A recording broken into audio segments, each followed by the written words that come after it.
I have been waiting to see the Conquest vs. Invincible fight to be animated or live action or anything for over 10 years. I actually love this fight so much I drew it. This was back in 2016. Shows how much this fight has meant to me for such a long time. The one that got me into the series. With the season 3 finale of Invincible, we finally get a look at the Invincible vs. Conquest fight and whether or not it was worth waiting over 10 years for. And it was even better than I could have imagined. Holy crap, this fight goes so hard, and I just have to talk about it. In the Invincible War video, I took a bunch of shots that I thought I could, add a little something extra to. Some of them worked, some of them didn't. But in this video, instead, we're just doing a big old deep dive into what makes this fight work so well. From the perspective of tension, storytelling, and flow. And also maybe some interesting things that I noticed on the way. So I'm just gonna skip the first few minutes of this fight, past when they get into space, even though, what the heck is even that? We're gonna start right here, right where Invincible is coughing up blood. He's really shaken up by that hit. We see the blood start to rumble, just like Jurassic Park when the dinosaurs are coming. And then we have this amazingly animated shot. Let me just show you the whole thing real quick.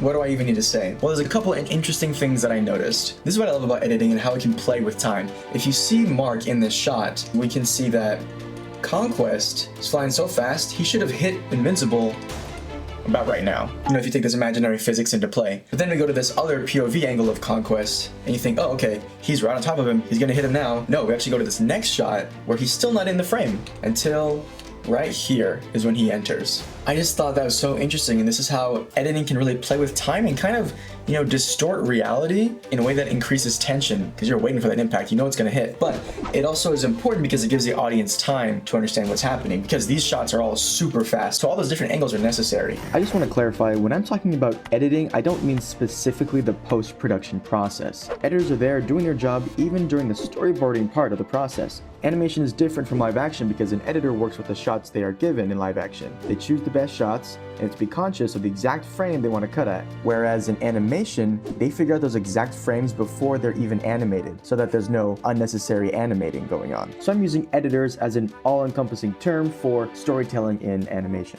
This is a super great shot where we transition out and see the city just crumbling. This shot serves two important purposes. One is to show how strong Conquest is and just the amount of destruction that is happening on the city. And two, as a transition to our new point of view character, which is Oliver. I love this shot specifically right here when Oliver is following and we're literally in his point of view. We are Oliver right here. Now in the comic version of this fight, Oliver just says, oh, so fast, can't keep up, or whatever. What does he say? A few moments later. Oliver just says, too fast, can't. But in the animated version, instead of him telling us that he's unable to catch up, we're showing it. He's becoming smaller in the frame. Show, don't tell. Love it. And this shot has got to be one of my favorite of the entire episode, honestly. It's when Mark is flying through the buildings and smashes into his auto tanker. It's just so well done. I watched it so many times.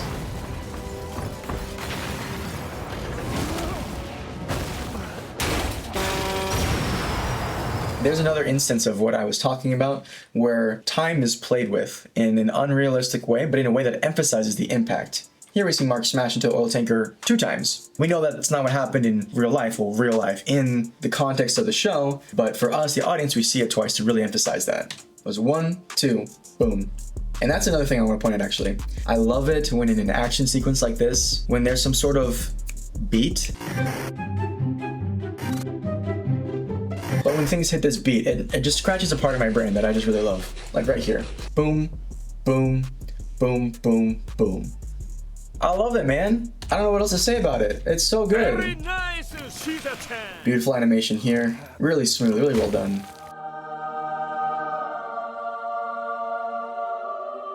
Now here in this shot, when Conquest is holding Invincible down, I actually want to talk a bit about camera movements.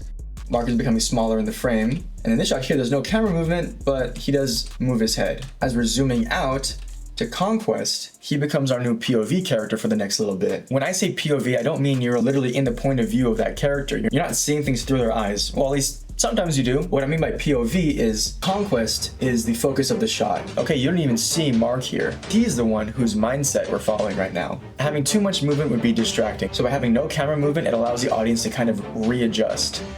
He's staring down at Mark because it's not Mark's moment right now, it's Conquest's. And in this next shot, we're actually gonna start zooming in on his face. Now personally, I like it when there's at least 2 shots that have camera movement back to back because just a random zoom wherever you feel like just doesn't quite work. It's more jarring than anything. So here we're zooming in on Conquest, and then that indicates to us that we'll be zooming in more right here. And this is important because we cut here where there's no zoom on these civilians.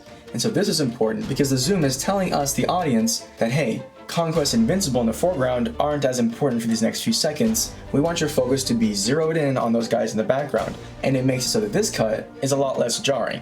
But they did a transition, not in the way that we normally see transitions these days, where it's like a shoo and a wha and a wachoo, but a transition of focus. This civilian in a blue shirt actually looks right at Mark looking at him. The human eye follows movement. If we were to continue to have him dragging the civilian who lost his leg to the left, our eyes would be more inclined to look where he's looking. But because he turns back, our eyes are looking towards where he's going, which is more in the center, which is right where Invincible's eye line is at. Now this shot I love because they use the camera movement to convey the character's kind of mental state. There's a lot more camera movement on the Invincible side, subtle shaking. But when we get to Conquest, it's a slow zoom, a very linear, steady zoom. And I believe this is a reflection of each character's mental state.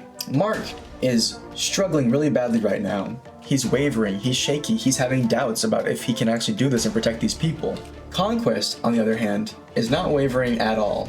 His mind is focused on a single goal, and that's having a good time. And that's really emphasized in these camera movements. And watching this scene when Oliver shows up and Conquest just slaps the child.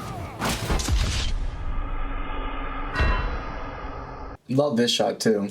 Whoever animated these ones, good job. And everyone else too, good job.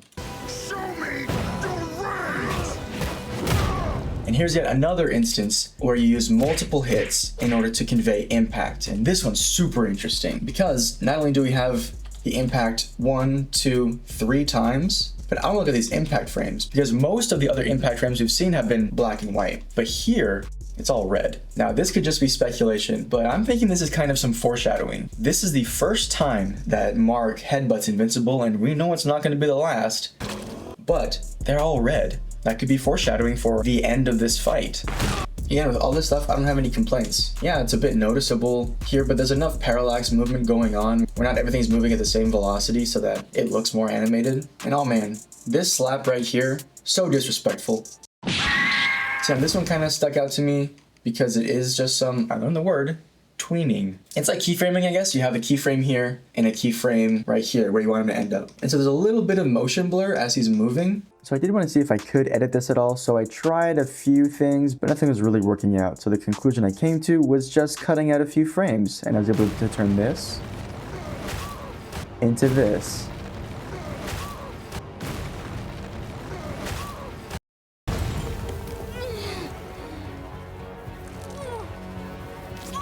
Oh, this part, man. Oh my gosh. And it just doesn't stop. It just keeps going. I guess another thing that I noticed is that the dust goes away a bit too early, I guess. Like, that's my really only complaint about this part. Like, it's here for one frame and then it's just not, but it's not super noticeable, so it's not that big of a deal.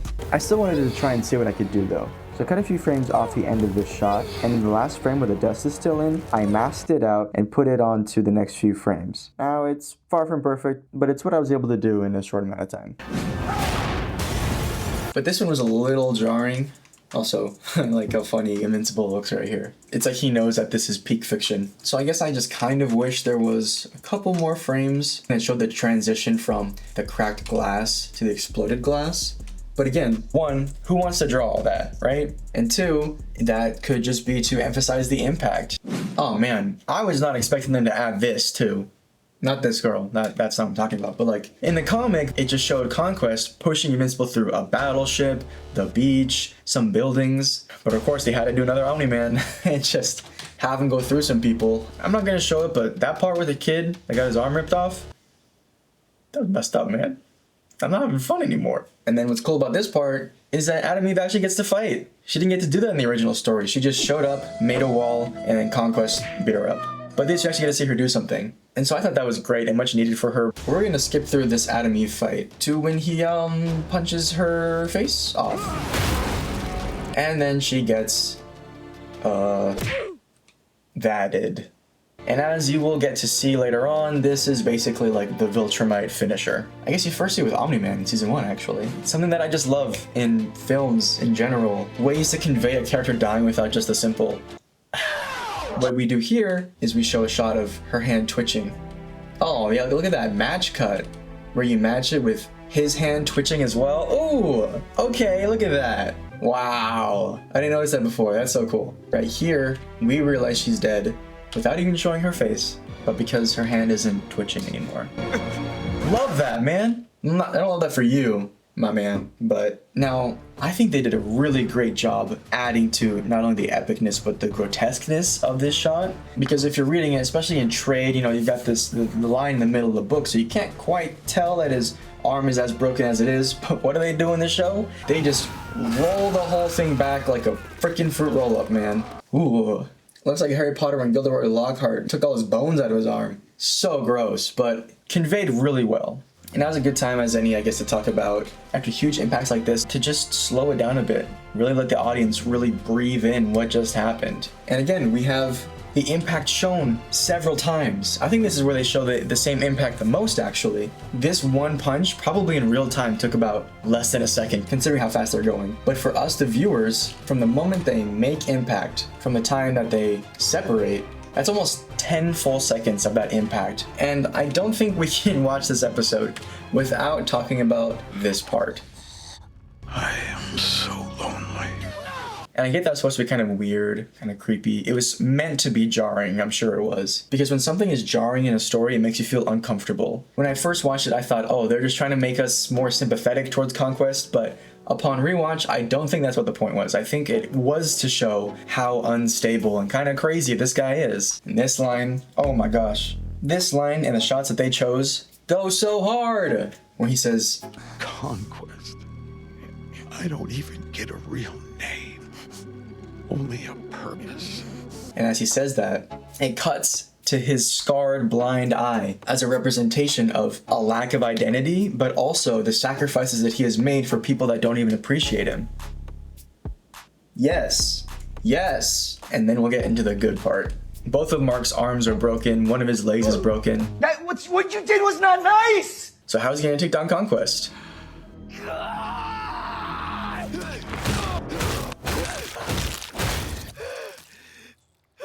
Well, hope you enjoyed that. Let's talk a bit about when cutting from shot to shot, when they edit it at irregular intervals, because that serves the purpose of making the audience feel uncomfortable. No music, editing at irregular intervals, subconsciously it makes the audience feel very uncomfortable. It's the exact opposite of the boom, boom, boom, boom, boom from earlier. They knew exactly how they wanted the audience to feel, and they got it. Look at that, nice blue sky. I bet nothing could ruin this day. Oh wait. We'll see. Mark looks like an absolute monster. He barely looks human anymore.